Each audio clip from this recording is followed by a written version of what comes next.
पल्लवी, आलात तुम्ही. तोंडात पाय धुवून घ्या, मी जेवायला वाढते. अगं गॅस तर संपला असेल ना हो? आज माझा पगार झालाय. चल आपण बाहेर जेवायला जाऊया. ह्या महिन्यामध्ये मी गॅस वाचवलाय. अजून 15 दिवस आहेत आणि आता घर कसं चालवायचं हे पण शिकले मी. अगं ऐक की, हा, मी विसरूनच गेलो. मी कधी आज तुझ्यासाठी नवीन साडी घेऊन आलोय.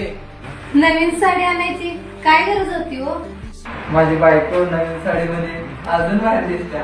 दिवसभर तुम्ही एवढे कष्ट करता आणि स्वतःसाठी काहीच काही येत नाही आणि सगळं पैसे घरात लावतासा आणि माझ्यावरती खर्च करता. कारण तू माझ्या खुशीमध्ये तुझी खुशी बघतेस. आजच्या काळात करोडो रुपये कमवणाऱ्यांचा पण दिवस होते, पण महिन्याला 10,000 कमवणाऱ्या मुलासोबत तू कसं काय खुश राहू शकतेस? मला पैसा नसला तरी पण चालेल, पण तुमची साथ आयुष्यभरासाठी पाहिजे. आणि तसं पण मुलीला नवरा पैसेवाला नाही तर जीव लावणारा हवा असतो आणि नवरा पैसेवाला नाही तर जीव लावणाराच भेटावा. आता हे घे साडी, कशी आहे ते सांग. लईच भारी साडी हो.